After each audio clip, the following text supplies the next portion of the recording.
brought to you by Silver Pumps.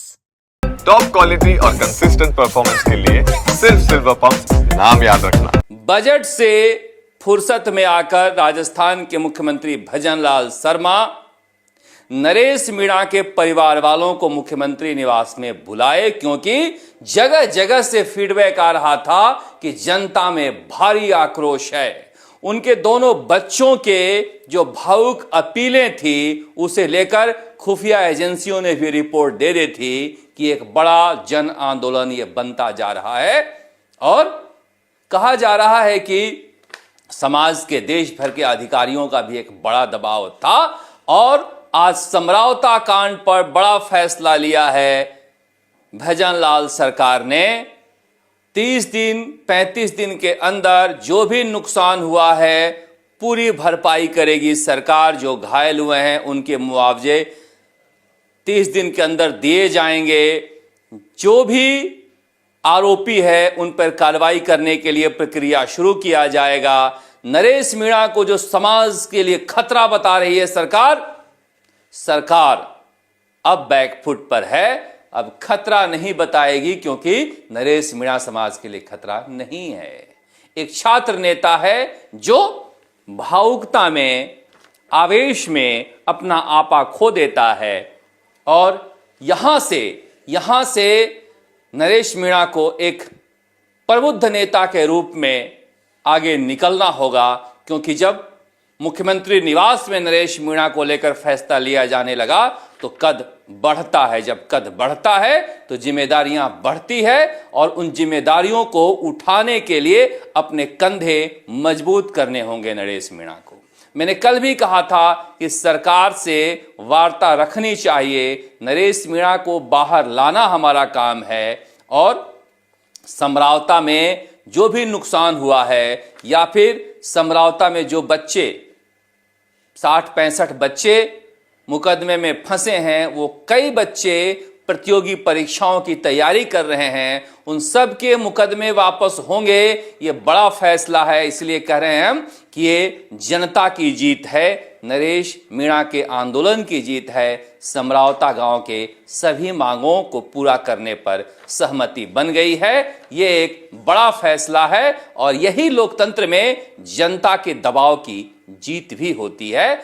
Bhajanlal Sharma Rajasthan के मुख्यमंत्री ने आगे बढ़कर यह फैसला किया है, इसलिए लोकतंत्र में टकराव का रास्ता छोड़कर आगे बढ़ने के सहमति के रास्ते भी अपनाने चाहिए। यही बात डॉक्टर किरोड़ीलाल मीणा भी कह रहे थे कि हमारी राजनीति करने का तरीका अलग है। सचिन पायलट भी भले ही कांग्रेस में टकराए हों, मगर वो आज भी सहमति के रास्ते से आगे बढ़ते हैं। राजस्थान में एक बड़े नेता के रूप में नरेश मीणा का उदय हो सकता है अगर वो हिंसा के रास्ते को छोड़कर, आवेश के रास्ते को छोड़कर बाहर निकलते हैं। तो कहा जा रहा है कि जो भी कानूनी प्रक्रिया होगी और जो भी मुकदमे दर्ज किए हैं सरकार ने, वो कैसे वापस लिया जाएगा, उस कानूनी प्रक्रिया के लिए सरकार ने कुछ वक्त मांगा है और भरोसा पैदा करने के लिए दोनों तरफ से कोशिश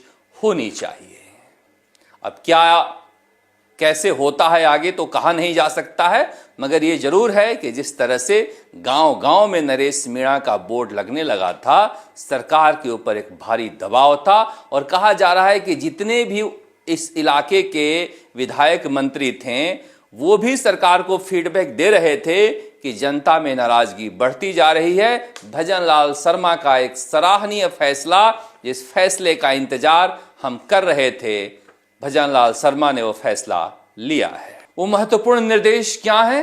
क्या परीक्षा रद्द होगी? क्योंकि परीक्षा रद्द होने की मौलिक मांग हमारी है।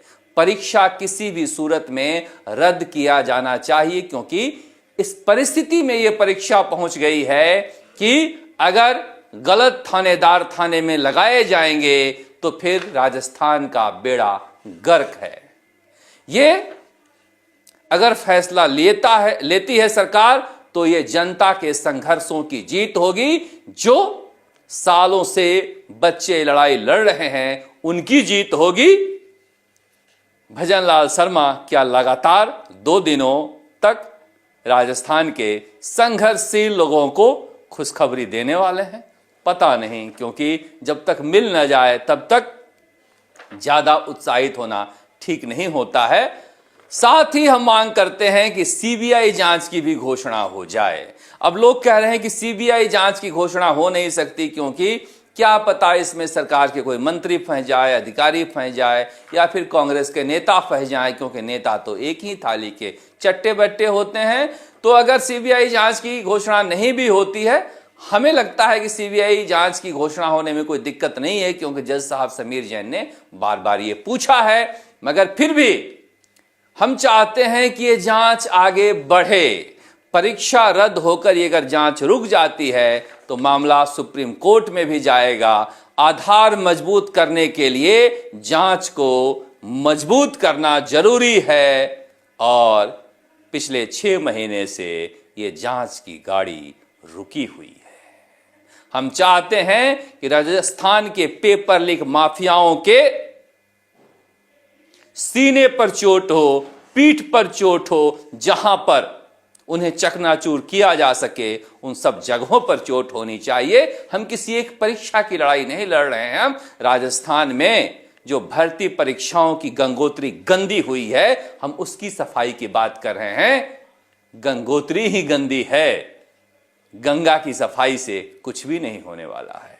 इंतजार रहेगा भजनलाल शर्मा के फैसले का, क्योंकि आज सुनवाई से पहले सरकार का ये छोटा सा संदेश मन में बड़ा उत्साह भर दिया है।